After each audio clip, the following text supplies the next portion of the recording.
So I'm sure you've all seen that photograph where Harry Truman is holding up a New York Times and it says Dewey defeats Truman across the thing and he's laughing his ass off. I mean, iconic, right? Yes. One of the most famous photographs in American history. Well, that comes from 1948, 75 years ago, the same year that we are doing a current little season of movies that we are discussing. The presidential election of 1948 was really super close. In terms of electoral votes, both sides had an equal number of electors secured before the ballots were cast. In battleground states, they remained neck and neck until about 95% of the vote had been counted, at which point Truman barely pulled ahead.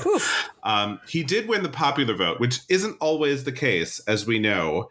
2016 with presidential candidates, yes. And well, Bush, Trump, like all of them, like, you know, so many folks have lost the popular vote because they do well in sparsely populated red states that have more electors. But Truman did win the final popular vote, but he didn't get 50%, 49.6% to 48% of the vote. So neither one got 50%, and he barely squeaked it through.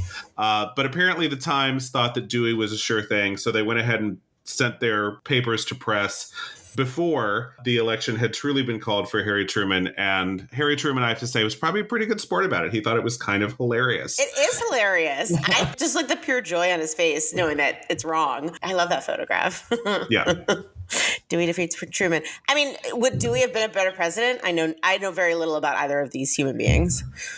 I mean, I think Dewey was a Republican, so right away I'm going to go, we're probably, but you know, that's my bias. Yeah, but also, you know, 1948 Republican is different than a 2023 Republican. True, although, you know what? History repeats itself in ways that I think we're not even aware. I was informed the other day by a student of history that we've actually had periods in American history where we've had pretty strong Nazi movements that are much stronger than the white supremacist movement that we've got going on today. And we've defeated them. So, I mean, before we got into World War II, there was a whole coalition that said we should be fighting on the side of Hitler.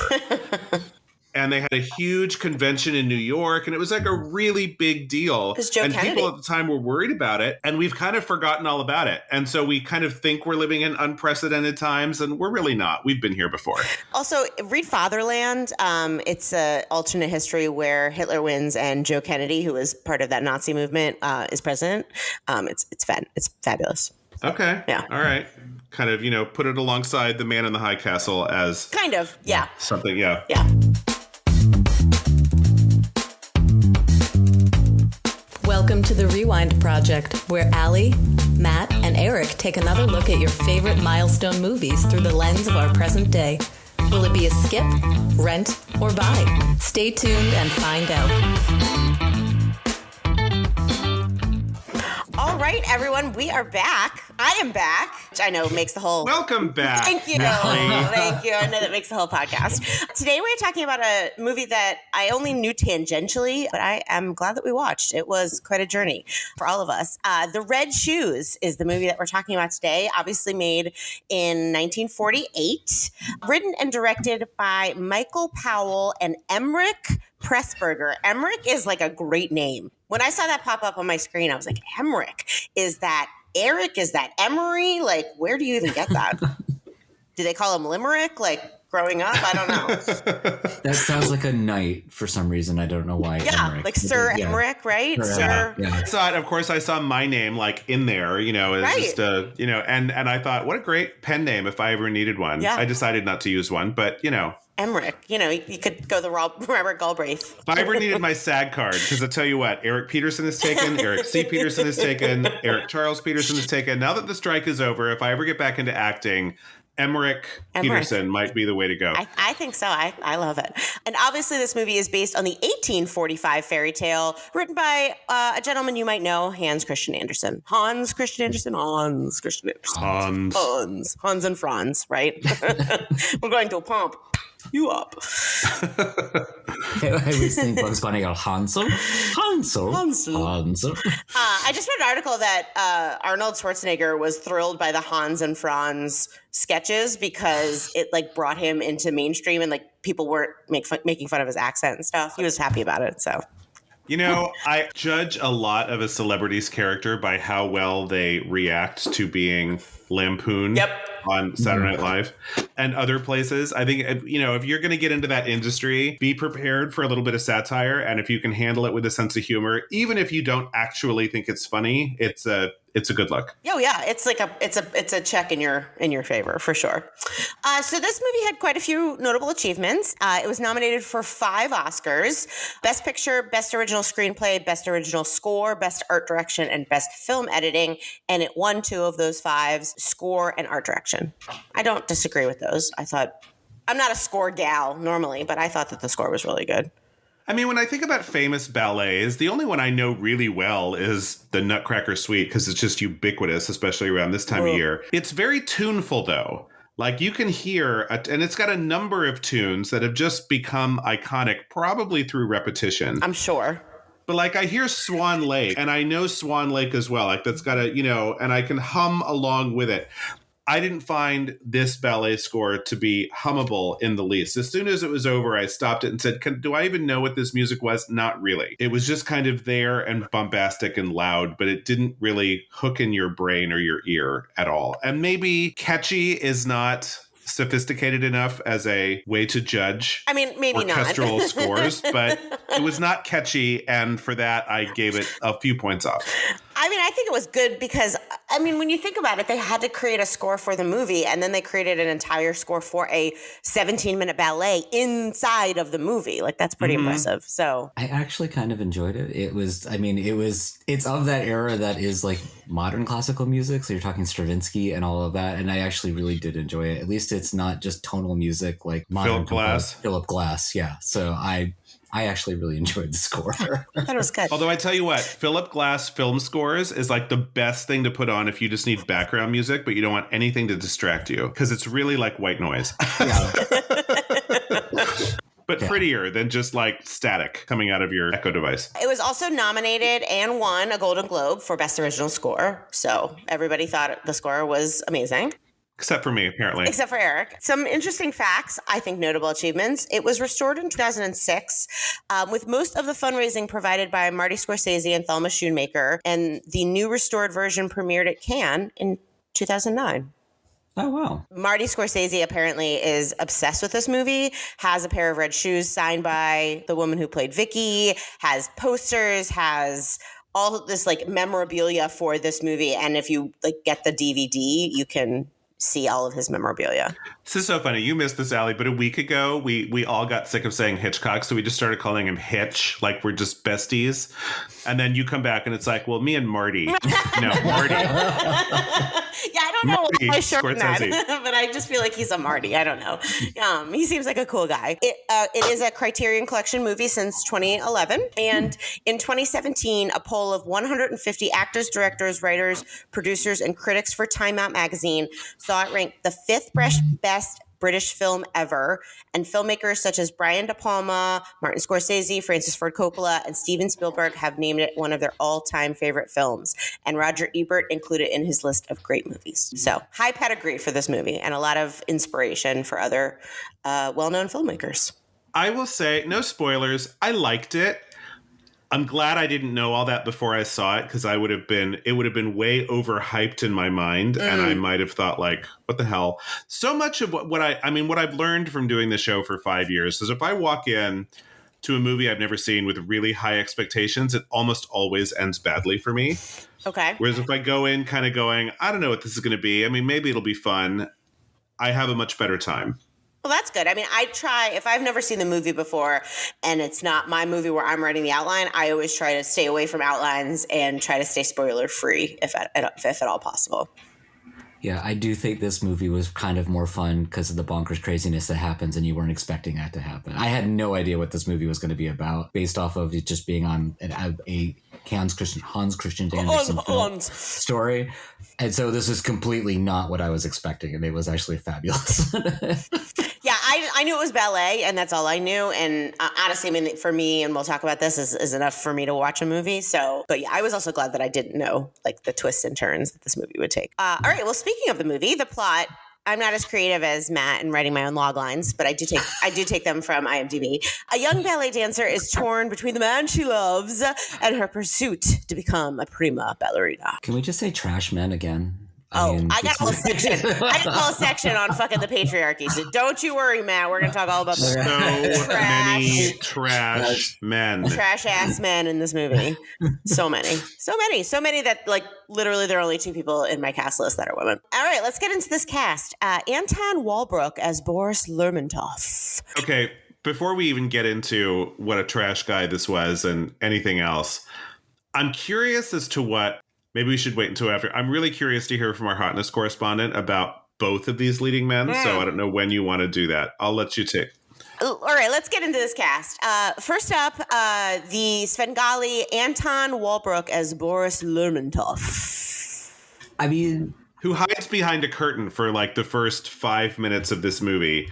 I thought for sure Professor Palmer was going to be like a big deal in this movie, and we like never see him again.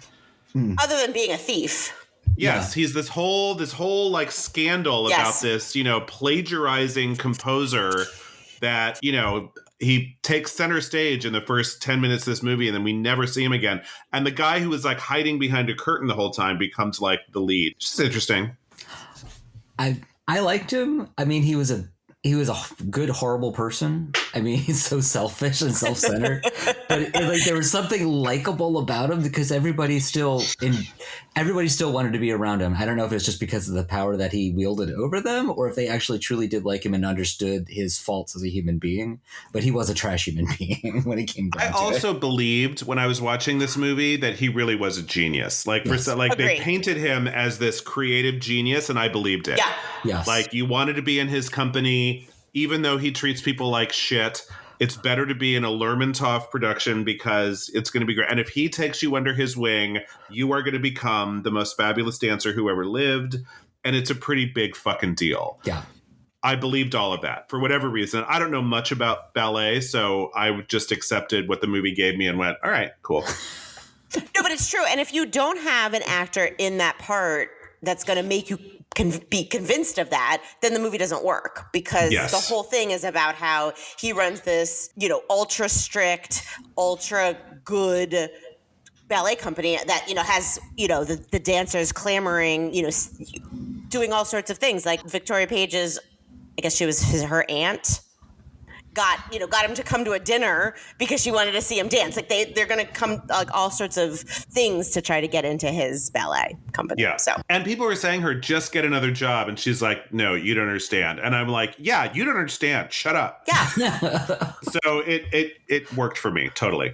Anything else is just working at Disney. This is not. Right. It's like Sarah Jessica Parker and Girls Just Want to Have Fun. I just want to dance. Which, by the way, is a fucking amazing movie. And I have it all memorized, so beg you to go watch it. Young Helen Hunt, young Sarah Jessica Parker, young Jonathan Silverman. It's so good. Young Shannon Doherty. So good. A+. All right, the next guy, because he's a guy, up is Marius Goring as Julian Craster. Who the whole time I was like, kept looking at him like, who does he look like? And I finally figured it out. There's this British actor named Dick Bogard. Do you know Dirk Bogard? Do you know anything about Dirk Bogard? Mm-mm. He was an actor in the 50s. And so right around this time, he probably was as old as Marius Goring. They have very similar facial structures. And Dirk Bogard is so hot. Like, he's just beautiful. And there were times when this guy looked like him. And then there were times when the camera caught him in a different angle. And I was like, ooh, not your good side, Marius. Because he wasn't like, sometimes I was like, oh, it's that guy. And then it wasn't. And I had to literally go online and be like, who is this person that I think I'm watching? And it was clearly not Dirk Bogard, who is gorgeous. And yeah, he's kind of got a James Dean going on there. Whew. Okay. Yeah.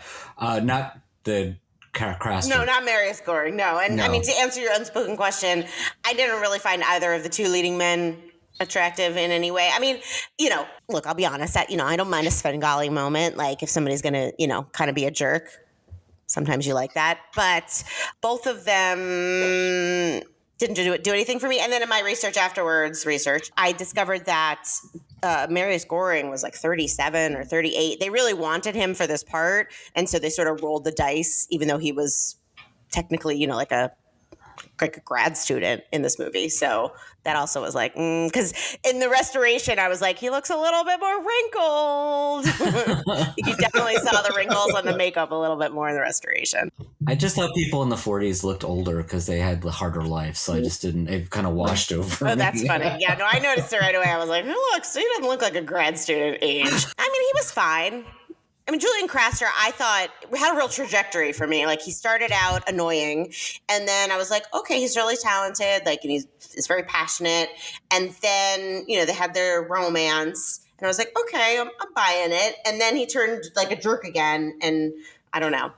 It was a real journey, and I feel like I was like, that's a lot of time wasted on this guy who's not even that attractive. To me, personally. To me, he wasn't a huge asshole until the very last scene. Yeah. I mean, when I wrote to you guys and I was like, oh my God, men are trash. It was that last scene in her dressing room. Right. Yeah. When both of them were being such assholes. Boris at least wore the asshole nature of his personality on his sleeve a lot early on. You kind of knew what you got with Boris. Julian, I felt like, was kind of an asshole in waiting who just like popped out at the very end to really disappoint you. Because it seemed like he was fairly supportive. I just think the reason he didn't look like such an asshole is because Vicky went along with all of his plans without too much argument. Right. I think if at the very beginning she would have said, yeah, I want to marry you, but I also want to dance. Like, let's talk about it. That might have been an interesting, you know, thing but that never happened. Well, I mean, I think they were in love and they both felt burned by Boris. And that's, you know, so that it was logical for them to actually leave. I think Julian, it was like having his work stolen twice because, you know, at the beginning of the movie, he has his work stolen by his professor. And now the Red Shoes, one of his greatest works and what now the world knows him for, he can't ever use again because Boris owns it. So I think for Vicky to go back and dance, he was really hurt. It's sad that he couldn't love her more and let her dance because she hadn't been doing it. And while they were together, really, in England, he couldn't love her more than his own ego, though. That's the tragic part of that. See, and as soon as I saw that she was coming back and doing the ballet of the Red Shoes, I'm like, hey, they got to pay Julian royalties for that shit. Yep. Yeah. So he's getting paid. And his music is being heard again. So win-win. Like, you know. I guess, but it's like having your worst enemy like use your work against you. You know what I mean? Because even though he's getting paid for it, it's still not his decision and he doesn't own it. I can understand why he would be upset. But he should have loved Victoria more to let her dance. So Julian's gonna re-record it as the Red Shoes Julian's version. That's basically what you're saying. Yes. And get nominated for a Grammy. Yeah. All right, let's talk about the woman of the hour, Maura Shearer as Victoria Page. She was a famous dancer, and this was her first film, and I thought she was great. You know, I was not like when she came on screen, I was like, okay. As the movie progressed, though, you really do start to love her. I mean, she really starts to blossom and grow inside the character. And I was actually really enjoyed her performance throughout the movie. Yeah, agreed. You know, as a dancer who can act. Correct. Yeah.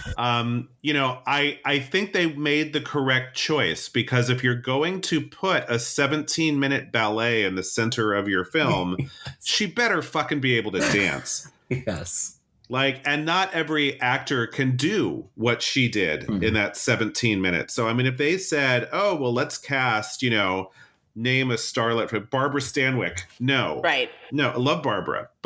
And she might have played some of the scenes better than Moira, but she couldn't have done that dancing. You couldn't do it with a body double because it's too, you know, it'd be too obvious that that's the person who it is. So given the fact that they sought a dancer, I thought she acquitted herself very well. Yes. Especially because you're right, they couldn't do body doubles because of close-ups on the face and stuff, the way that they filmed the ballet, which was mildly unbelievable because all of a sudden shoes don't appear on your feet. like, yes, in an actual ballet. A hologram does not appear across the stage of you doing another thing in the middle of, okay. But I did love the fantastic part of that ballet. Like once I was just like, okay, so this is what this is going to be, just kind of roll with it. It was actually a lot of fun and I love the filming of it. I mean, these all were top dancers of the time. And it's so you're watching masters at their craft, it's basically, and so that's what I liked about it is that. Yeah.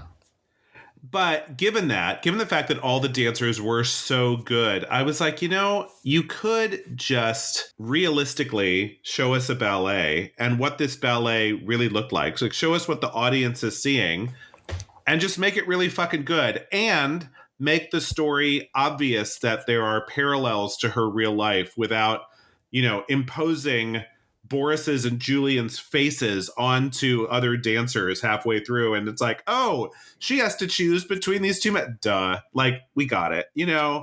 Like there could have been subtler ways they could have done that. I will say I got a little bit of writing advice when I was early on in my career, and it made total sense to me. And I think I've shared it on the pod before. But it basically says you can do anything you want. Just give your audience a clue when you're setting up your movie that it might go to some of these, that this movie is allowed to go to some of these strange places.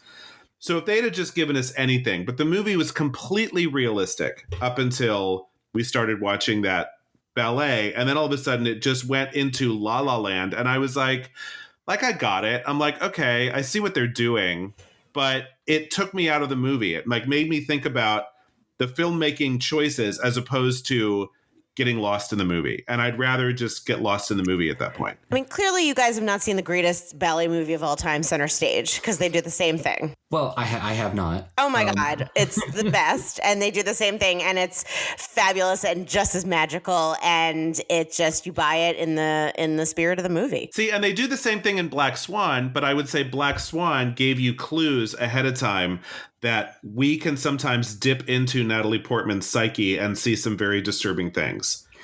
Like that happened early on. So when she sprouted real wings on stage, I totally went with it in Black Swan, and it was totally wrapped up in the movie.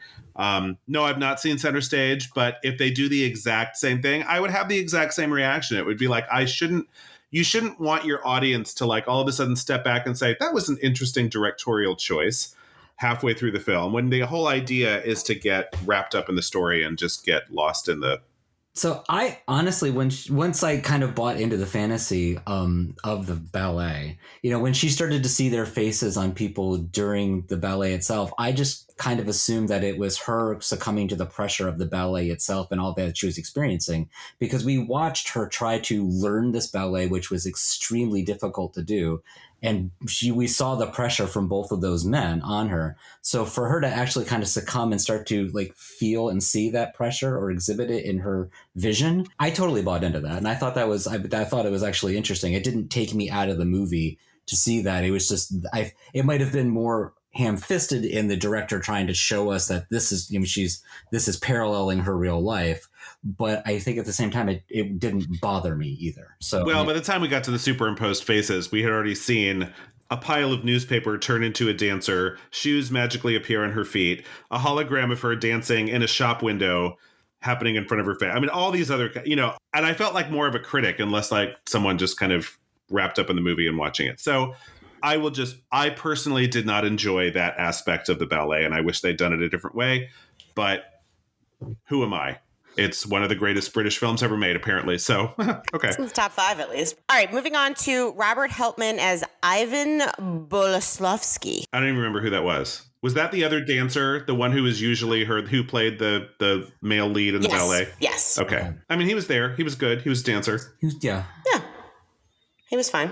Yeah, I don't know that he had much of a character except like as kind of like a side character or.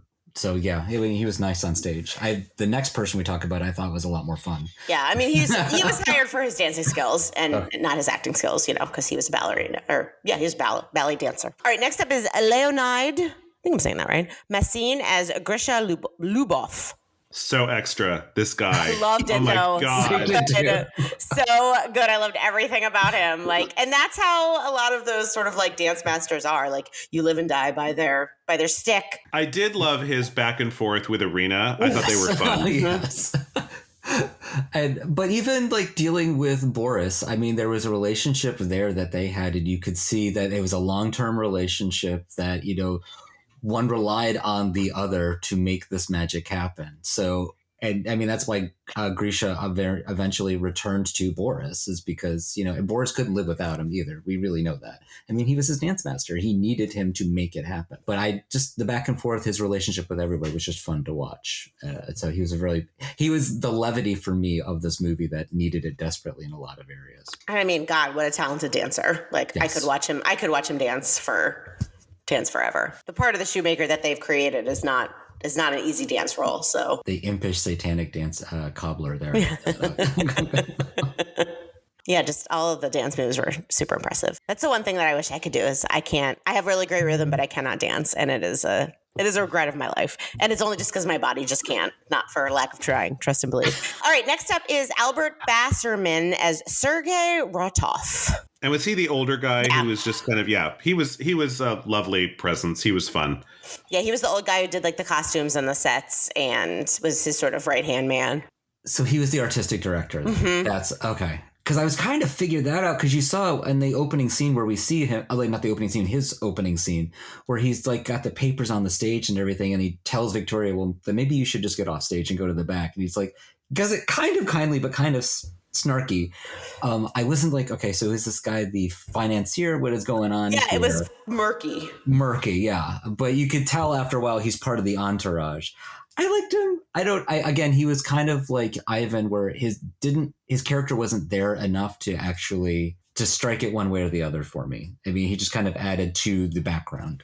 Yeah, but I liked him because you did have to have a sense that this company was kind of like a family. Mm-hmm. If it had just been Vicky and Boris, you might have said, so like you're being abused by this guy, like just get the fuck out, Yeah. But when she said goodbye, she was also saying goodbye to all these other people that she'd really come to care about. And so I think that it just raised the stakes, having some friendly faces around. Mm-hmm. Well, and then, I liked how after it all went down, Vicky, wrote a separate letter to Sergei and was like, here's actually what I feel. Yes.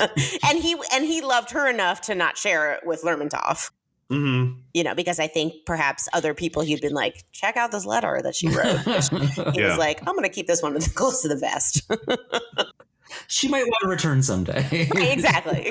And she did. Smart guy. Last but not least, Ludmila Turina as Irina Boroskaya, diva, the seasoned prima ballerina. I mean, I love a bombastic diva. Who doesn't? And yet she wasn't that bombastic. No. I mean, yes, she was 45 minutes late to rehearsal, but then she just joked with everyone until they forgave her. And then it was like, okay, it's over. Now we can all get to work. I was hoping for more of a Carlotta from Phantom of the Opera type of diva.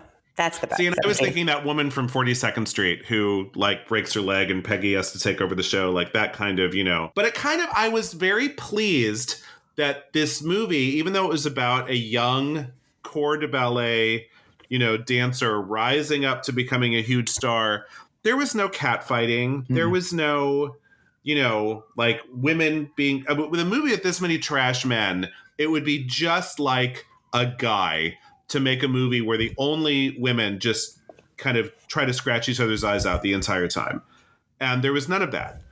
And at the end, when, not the end, but when she left the company and he was like, well, call Irina back, there's like not even any hard feelings there. Yeah. It's just like, okay. Yeah. The one scene that was the weirdest for me was the one with Irina where she announces her engagement.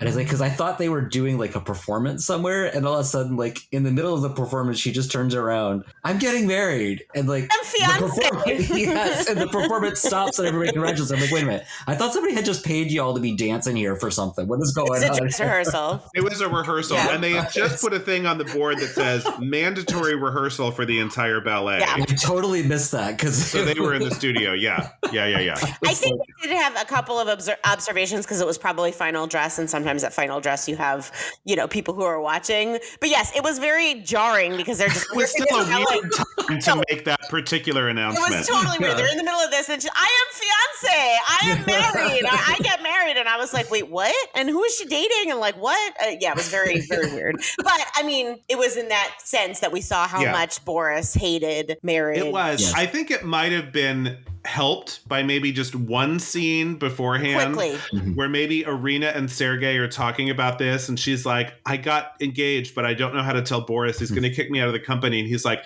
do it when the entire company is around. Yeah. And that'll probably go better for you. And so we know that it's a plan because otherwise you're right. It's like in the middle of this dance, in the middle of a song, it's like, guess what, everyone? I got a rock on my finger. Woo-hoo!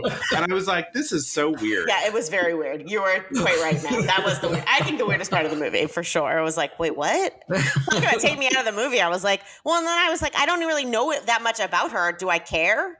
And I mean, I care it was obviously a plot point and, the way to advance Vicky. But at the same time, I was like, I don't even know this woman. Well, and I think it was also to show us that, okay, Boris is willing to get rid of his prima ballerina over this kind of thing. Like, he does not like them to be married because he thinks they should be married to their work. Or even emotionally attached. Yeah. And when I read the synopsis for this movie, just as I was renting it, it said something about, she has to choose between the owner of the ballet company and this composer. And I thought it was going to be a love triangle. And it's not. No. Boris, I think, is sexually attracted to Victoria, but I don't think he's ever going to act on it.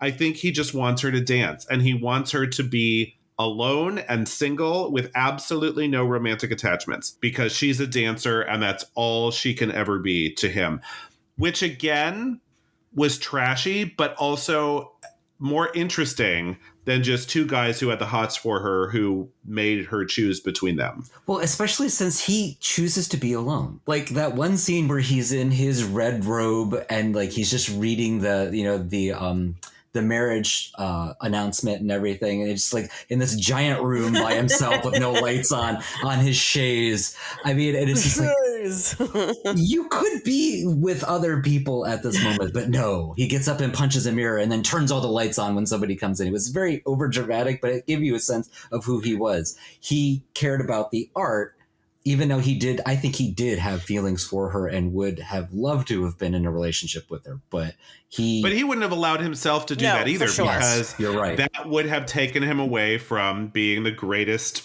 ballet impresario in the world. Mm-hmm. And he made a choice that artists do their art and nothing else. And it's bullshit. Yeah. I mean, there are other hours in the day. You can't dance 24/7. As the Ballet of the Red Shoes teaches us, or you will die. Right. As the actual story tells us, which we're going to talk about, you can't. And who would want to? That sounds exhausting. Okay, well, I'm going to be talking a little bit about my favorite movie, Center Stage, a lot in this next section, which I'm sorry to everyone else on this podcast, but I'm not sorry to the people who listen to it because hopefully they know. Supplemental watching. They know, you all should watch it. It's like a really good, like rainy day, snowy day, whatever movie. It's so fucking, oh my God, it's so good. But it is very similar. And the ballet that they do at the end does feature Red Shoes in Center Stage. So it was interesting to me after seeing Center Stage, I don't know, 15 times to watch the actual Red Shoes and to like see some correlations. So I sort of did a very quick sum up of other dance movies that we have maybe seen. And they're all sort of structured generally the same way. I'm making some generalizations, but most of them have an aggressive male who's in charge, who seeks control over the ingenue. And we saw that in Black Swan. It's definitely in Center Stage. It's in probably other dance movies that you've seen. There's the talented but naive and or sheltered ingenue dancer in all of those who've maybe not been out of the big city or, been in a big company before. There's the diva seasoned professional, says what it means. And then there's the love interest, sometimes also combined with like the aggressive male. Or sometimes it's Mila Kunis. Which, frankly, is kind of hotter than usually the aggressive male. There is one I forgot to put in here, which is the sort of nice guy, main man dancer. Okay. There's always one of those. In this case, it was Julian Craster, but sometimes it's another dancer. And then there's the rebel who can also be combined with the aggressive male seeking control of the ingenue or, other men. And I thought in this outline, that was where I put Julian Craster as he was kind of like the rebellious one. Yeah. So, but generally there's also like the rebel and the nice guy. And it's usually a love triangle between those two and or bad gal in the case of Black Swan.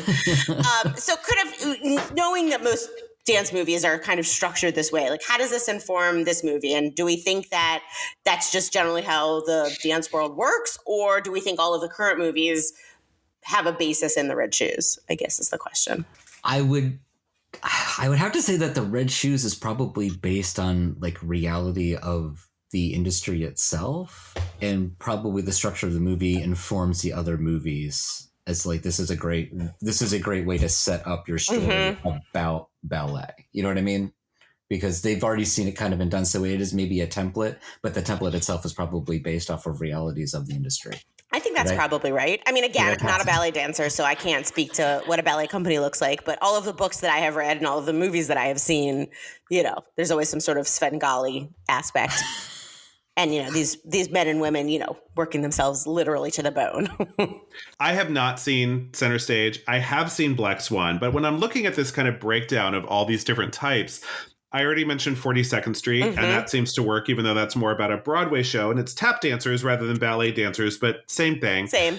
And one of my favorite movies of all time, All About Eve, absolutely is here, except that the diva seasoned professional who's being threatened by the upstart is kind of at the center of that movie. But all these archetypes are totally there. So I think that there's just this show business trope about, young, talented dancers, and you've got to get rid of somebody to get to where you want to be. That's one obstacle. And then the other obstacle is just getting these usually trash men to notice you and give you a chance before you can show the world all that you can do. It always did strike me in theater, and Allie, you and I have both done a lot of theater. It's like, as an actor, you're not working until somebody hires you. Yeah. It's not like a writer who can at least toil away at their great American novel alone at home. I mean, you can take scene study classes and you can memorize monologues in front of your mirror, but an actor's not really an actor until they have an audience, until they have a director who's willing to put them into a show. And I think that structure just lends itself to all this conflict, because people who want to perform and want to do this thing, and they really depend on this whole structure to let them practice their art. It's not like a painter who can just sit at home and paint. Just do it, right? It was funny, as I was listening to you talk and then looking at my outline, Showgirls also follows this as well. Oh, God. I mean, does it not? It does. It does. The Red Shoes pirouetted so Showgirls could grind. Yeah, I mean, with Gina Gershon, Elizabeth Berkley, is a great sure push her down the stairs. And Kyle MacLachlan there is number one. That's the aggressive male. There you go.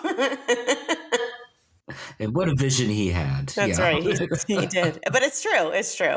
And we talked a little bit about this too, but, casting dancers who can act versus actors who can dance. And Center Stage 2, all of the main characters, with the exception of Zoe Saldana, young Zoe Saldana, who's also a dancer, were all unknown. They were all actual ballet dancers. So I think that worked in its favor as well, because they do this final ballet that's just fucking fantastic that they wouldn't have been able to do with even actors like Natalie Portman or Mila Kunis, who had a dance background and studied their ass off. There's a difference, especially if you're doing some sort of showcase like that. Yeah, I remember Natalie Portman studied for a year and had done some ballet before.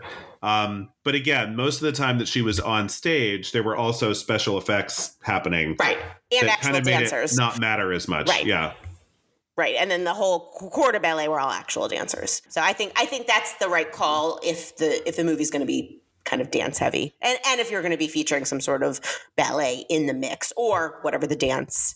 Especially if it's an important plot point, then people have to be able to dance. Otherwise, it's just embarrassing. Exactly. All right, gentlemen, we've gotten to the part where we're going to fuck the patriarchy again, some more. Woo! With something hard and sandpapery. Yeah, just something real bad. So Vicky found herself in the middle of two trash men.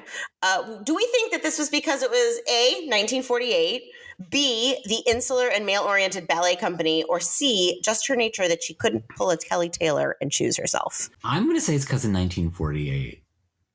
I think it's the time. I think that's why, especially, I mean, the ballet was all Boris, but I think Julian's reaction, the way he acted, he just felt entitled that she should actually choose him and his feelings, never giving consideration to her and what she was feeling. And I think that was a subject of the times there. I think men just felt entitled that women should do what they wanted them to do, and he could not understand why she wanted to have her own dream, and she wanted to dance. Yes, you couldn't understand her as a fully formed human being. 1 point in Julian's favor, only one, a tiny little point, and we're like, But he also missed his own opening night to go save his marriage. Now, as a composer and a conductor, his opening night could go on without him. Right. As a prima ballerina, her opening night cannot go on without her. So there is a slight difference there, but he was achieving his dream to have an opera performed at Covent Garden. And he got on a train to go to Monte Carlo to get his wife back because he thought the marriage needed saving. So I gave him a tiny bit of credit. But the whole time that scene in the dressing room was happening, right? And you basically have these two men, and one of them is saying 100% love, and the other one is saying 100% art. And she's not able to make either choice because she wants to be a dancer and she's in love with this man. And you can't really cancel out either of those things. It just occurred to me, dudes, if just one of you said, you know what, I'm going to leave the choice up to you, you would win. Right. You would win. Yeah. Like you would get whatever you wanted just by saying it's up to you. And one of the things I do have to say that kind of soured me on the movie, just at the very, very end, here comes the big spoiler. At the end of this movie, she's trying to make the choice. Choice is kind of made for her because her husband just runs out. I mean, she could have followed him, but she's about to go on stage, and all of a sudden, the shoes take over. Mm-hmm. Okay, they've never done that in life before. That's only happened on stage. But sure, the shoes send her flying over a balcony where she gets hit by a train. Okay, Banana Town, absolutely crazy. And I'm like, you know what? The movie can't even let her make a choice. Even when these two guys have had their say, it's like, oh no, the shoes made her do it. And I don't know what they were trying to say with that. Honestly, it was lost on me. But I just finally wanted her to say, you know what? If you're both going to be assholes, then I either choose Julian or I choose to dance. If she's put in that position where she has to choose, and just make a choice. Vicky, come on. I mean, I think obviously that's what happened in the short story. So they were taking a little bit of liberty at the end, and the shoes brought the woman in the story to her death. So that was really, the shoes were like, fuck this. The shoes made the choice, which, Or we could just imagine that the shoes are just her subconscious, and her subconscious makes the choice for her. I mean, it is a break with the reality. And then, so I don't see why we couldn't see it that way either. It is sad, though, but the choice has to be suicide. I mean, she survived. She's just not going to dance again. I don't think she survived. I think she's dying as they take the shoes off. Yeah, well. I don't think she's part of the living anymore, man. No, I don't think she's going to make it. I think Julian's got a lot of material for his next opera, is what I'm saying. So he's really the winner here. So yes, everybody lost. Everybody lost in that particular moment. Well, here's another interesting point: is that some scholars, when you look at the tale, and just very quickly for the audience, Red Shoes, the short story or the fairy tale, is about a woman who doesn't want to do anything. She doesn't want to help. She doesn't want to cook. She doesn't want to clean. She just wants to dance. And she gets these magical red shoes and she starts dancing and she has a great night, but then she doesn't stop dancing and she dances, and she wants to stop dancing. And really in the end, spoiler, the only thing that makes her stop dancing is having an executioner amputate her feet. And even when her feet are amputated, they are still dancing in the shoes. He is a fucking psycho. Yeah, it's pretty horrific. Yes. It's pretty horrific. So yeah, it's bad. But here's a key difference is that she knows, I believe, and I haven't read the original text, but when I was reading the plot synopsis of the Red Shoes, she knows that these shoes are magical and that will force her to dance before she puts them on, right? No, I don't think so. Not like this. No. She just thinks that just the magical shoes and she's going to have a great night. She's going to take them off. She's going to go home. She doesn't think that she's going to basically have to dance for the rest of her life until her feet are amputated. And then she's brought to heaven. Some scholars have said that this particular tale is the story of a woman who didn't want to stay in her place, both physically in the house and also as a kind of an out of control woman, so that her punishment, which is literally amputation and death, was a tool to remind women that they shouldn't be thinking about frivolous things. And you could sort of see a little bit, not that dancing is frivolous, and certainly dancing on that level is frivolous, but I thought the patriarchy of both the movie and the story was kind of an interesting parallel. It's weird, though, here in the movie, she's forced with a choice of between her art and her love, and she can't have both. Is really the one here. So because she can't have both things that she loves, you can only truly love one thing, essentially, is what the movie is saying. She has to kill herself because she won't ever be happy, because she won't be happy with just one love, is the way that I'm reading, is the way that I'm viewing the end of the movie, which is bullshit. Right. It's all bullshit for sure. Bullshit. These cautionary tales of be careful what you wish for. I mean, you need to find some men in your life that allow you to have an ounce of autonomy so that you can do both. I mean, you either need to find a husband who's willing to support you in your career, or you need to find an ballet impresario who allows you to have a personal life. But that's not who she found in either case. Yeah. So I don't know that the movie's fable portion actually mirrors, to me, what the scholars think that the actual Hans Christian Andersen story, what its fable is. I guess a fable is the actual story, so what its moral. Yeah, what its moral is. Yeah, and the story to me, when I read the synopsis, seemed to be more of the morality was all about vanity. Mm-hmm. Like, she wanted to wear her red shoes to church, and her mean aunt was like, "No, those are too fancy to wear to church. Put on your black shoes." And she's like, "No, I'm going to wear my red shoes because I like them." And it's interesting that all of the antagonists in that story were all women.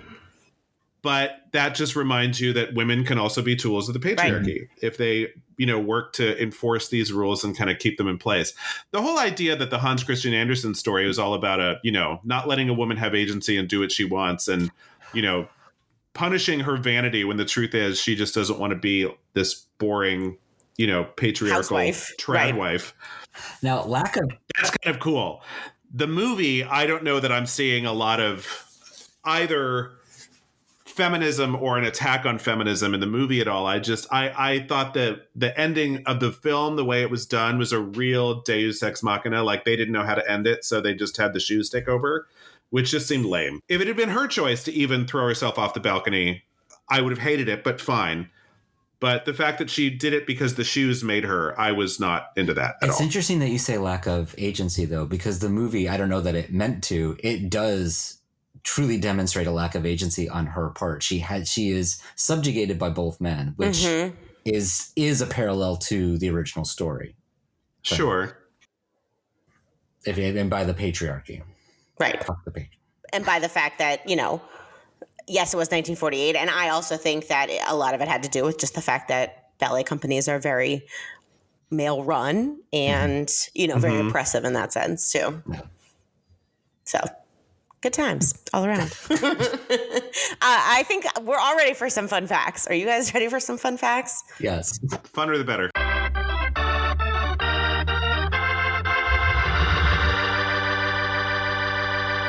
Not a ton of fun facts for this one, but I found a few.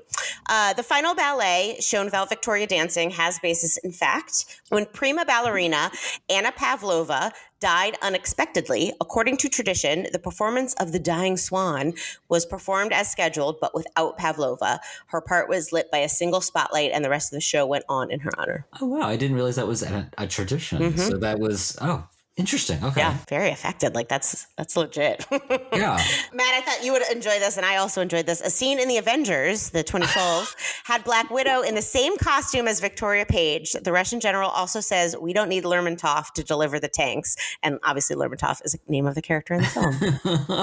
What costume did Scarlett Johansson ever wear that was the same as Victoria Page? I saw that on the outline. I was like, I'll have to look it up. I'll look it up and see, and we'll post it. But yeah. I thought that was pretty cool. Crazy. The dance sequence and use of ballet in this film inspired and influenced MGM musicals, especially Gene Kelly, who P.S. saw this movie like 15 times, whose finale of An American in Paris was an homage to this film. Which I totally get, because it really, especially it being in color, but like the fantastic element to the ballet is totally linked to An American in Paris in the way that that is actually filmed. So I can definitely see the parallels and how they were inspired by this movie. I've never seen An American in Paris, so I will take your word for it. But yeah, Gene Kelly was obsessed with this movie also and saw it a bunch of times. So, I mean, I think we could probably say the same thing for the big sequence in Singing in the Rain. At the end, where it's like, let's just stop the movie all of a sudden and do this whole big fantastical movie musical sequence that goes on for probably as long as the Ballet of the Red Shoes did. And then all of a sudden you're back in the movie and we're like, oh yeah, right. Okay, there's a movie happening. Also happens in Center Stage, except that at least at Center Stage, it's mostly the end. So it's kind of the culmination of the movie. But yes, there is a entire ballet sequence. Shoes appear on feet, that sort of thing. So you gotta watch Center Stage. Oh, it's so fucking good. All right, so it is game time. Woohoo!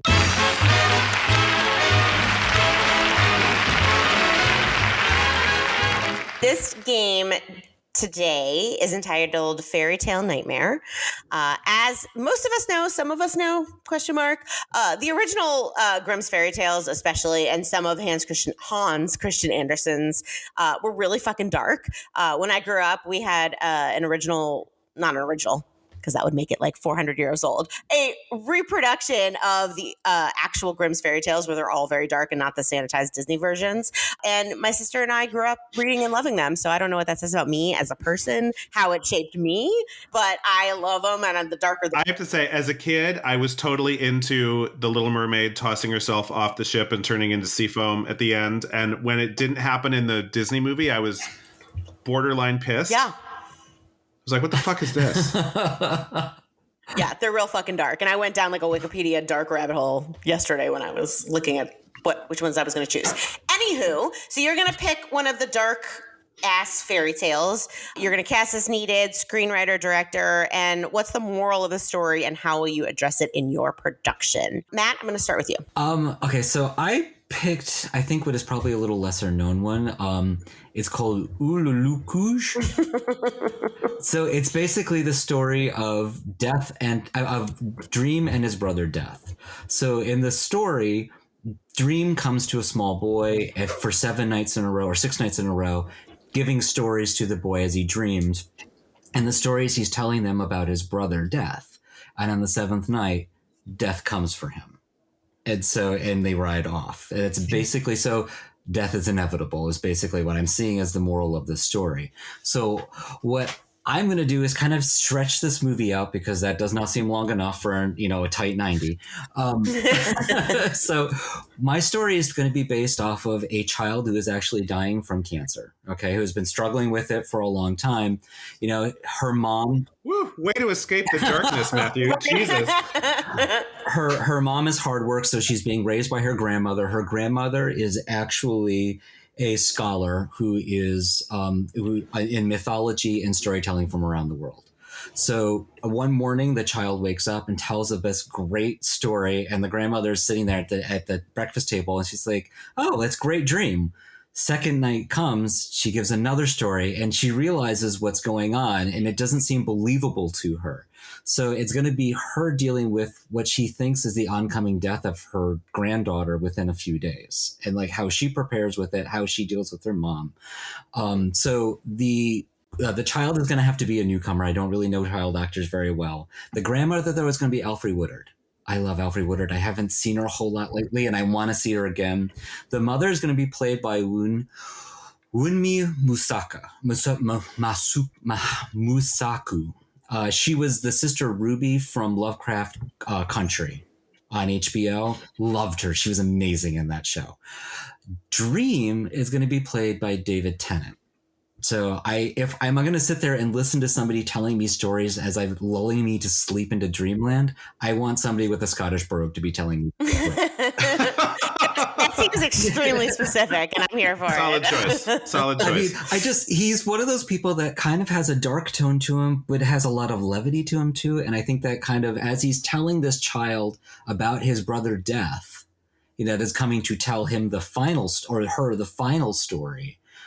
Which is generally, it can either be a good story or a bad story is the other moral to this, which I think leads you to whether you are going to go to heaven or hell is interesting. And then by Death, who you see in bits as David Tennant is telling the stories about, or as Dream is telling the stories about him. You see Death is actually going to be played by Tom Hiddleston, who comes to tell the final story in the movie. So it's going to be a small art house film. I'm going to try and keep it at a tight 90 minutes. I think it could be a lot of fun. It's not necessarily a horror film. I think it's kind of an interesting ghost story, though. So, but there. You know, if I had to die, Death by Tom Hiddleston would not be a bad way to go. Yeah, I mean, I'd be okay with that too, for sure. Sorry, it's going to be written by Misha Green, who was the showrunner and originator for the television version of Lovecraft Country, which if you have not watched it, was a great series on HBO. Freaking loved it. And then directed by Guillermo del Toro.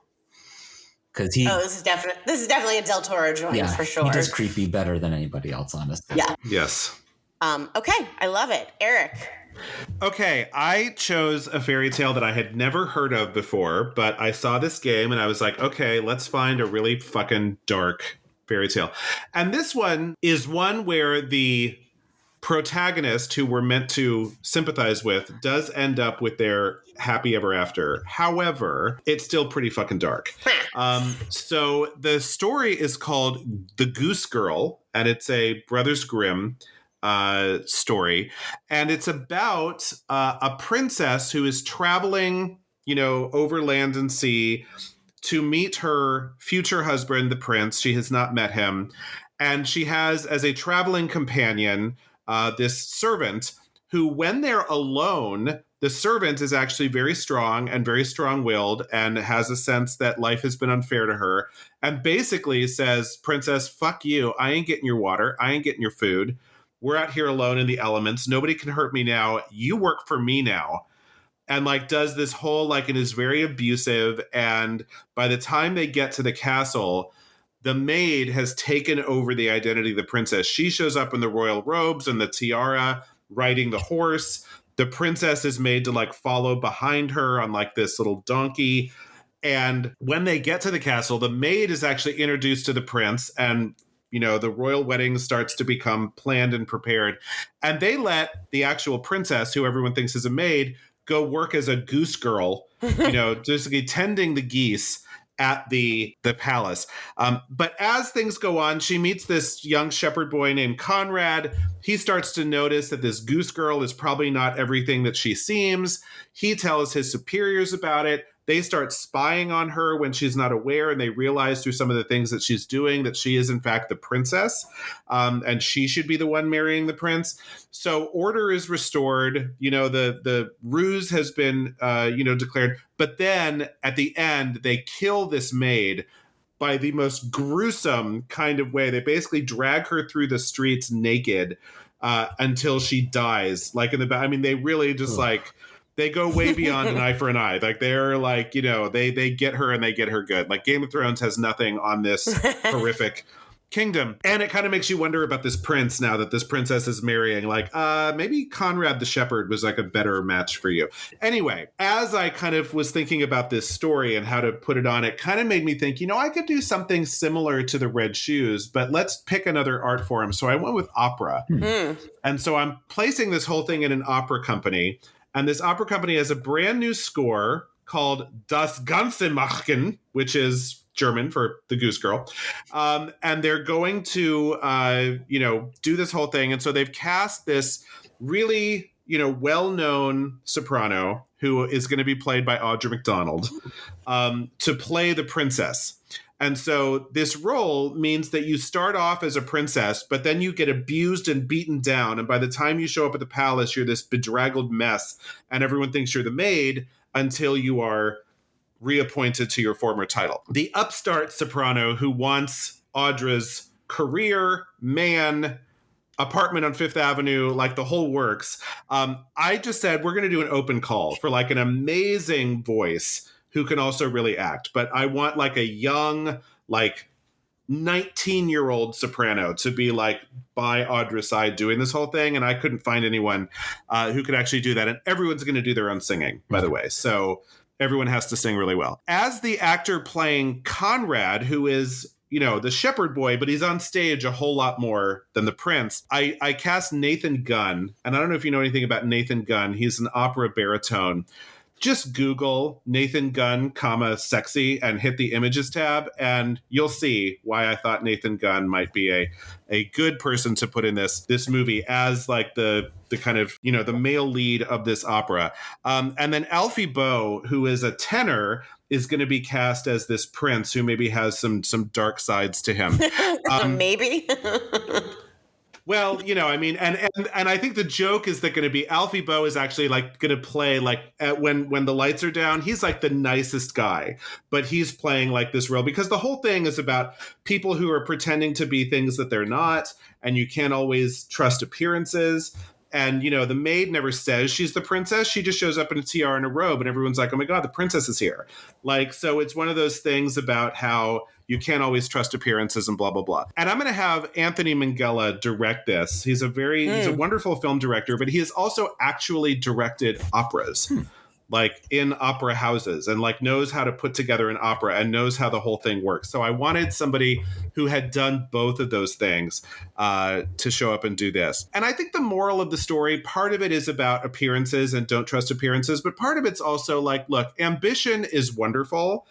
And if you're going to be an opera singer, you need a certain level of ambition to make it anywhere, but you should do it by talent and by hard work and not by, all the kind of nefarious things that I'm going to have this young upstart soprano get up to in order to try to steal Audra McDonald's entire life. And whether or not she succeeds, I don't know. I mean, I think if we wanted to keep it pretty dark, maybe the play that we see on stage does not really match life in that the upstart actually wins. Or perhaps it's a very satisfying ending where all of her misdeeds are exposed and she's ruined forever and she's basically canceled and will never find work again as long as she lives. That might be fun too. I don't know. The script has yet to be written, but I think the Goose Girl, done as an opera and kind of the opera within the movie and all of that kind of All About Eve machinations and backstage, whatever, could be really fun.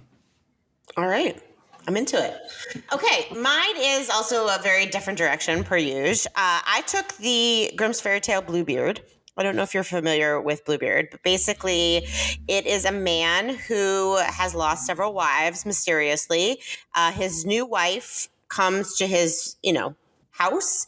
He says, you can go anywhere but this locked door. And of course, she wants to go only to the locked door, and she finally gets in, and it's the heads of all of his other wives in this room. So basically the moral is, A, don't trust men, and and B, don't go where people tell you not to go. So my revisiting of Bluebeard is, I'm going to make this, Bluebeard is not going to be a gentleman from the 1800s. He is going to be a tech bro, and he is going to be played by Adam Driver as the tech bro. And his new wife, will figure out fifth, sixth, he's a Lothario. He has had a lot of wives. They've disappeared under mysterious circumstances, but he's worth billions, so he can cover that shit up. His wife is going to be played by Elle Fanning, because what I like about Elle Fanning is that she looks very ingenue, but she is, when she acts, she's very strong. And so that's important. So instead of the heads of the wives in the room, they are all going to be cryogenically frozen in this room when she finally goes into the room, because he is planning to turn all of them into AI. He's going to unfreeze them. He's going to turn them into AI so that it's their AI spirits. And then he's going to dump the bodies, basically. So just like a tech twist on it. But the difference is in this movie is that Elle Fanning, again, script hasn't been written, we'll figure this out, going to find a way to stop him. She's going to free all of the women, and then they're all going to, live in a commune together. I don't know. But they're, the woman wins in the end, which is not the case in the actual story.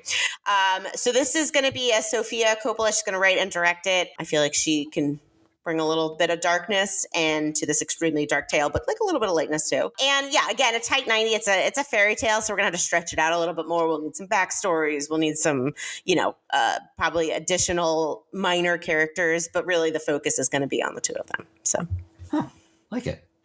And maybe Bluebeard is the name of his company, or his gaming name, something like that. We'll factor in Bluebeard somewhere. It's his app where you you Correct. journal in your app, and then what he's doing is he's saving everyone's journals so they can all become cryogenically frozen AI zombies. Yeah, we'll figure out where definitely the Bluebeard will factor somewhere in there. I mean, if you're cryogenically frozen and you have a beard, it's going to turn blue. So, I mean, I guess that's true. yeah, he's telling people what's going to happen. Bluebeard.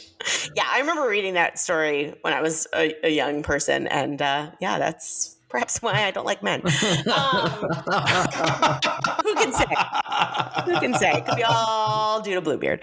All right, it is time for Skip, Rent, or Buy. If you are just tuning in, skip means I wish I had never seen it. Fuck ballet. Rent means I am super glad that I saw it. Red shoes notwithstanding. And buy means I am going to go out and buy my own pair of red shoes. So reverse order, Eric, where do you fall on the scale? I have to say, about halfway through this movie, I think I was I think I'm a buy for this movie. I'm really loving this whole kind of thing. And then it went off the rails for me a little bit. Like I said, it didn't lose me.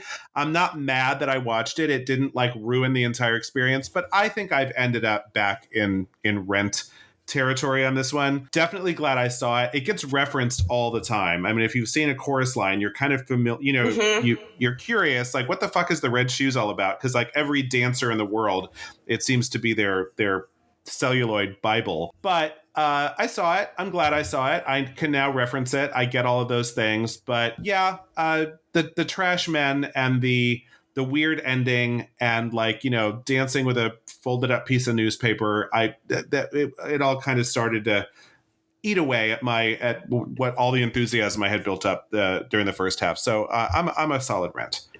All right, Matt. I'm a solid Rent. I really did enjoy the movie. I agree with Eric. The ending was really just kind of maddening that she has to fall to the patriarchy, and the only way for her to kind of win or escape is death. That's not a solution. So that drives me bonkers.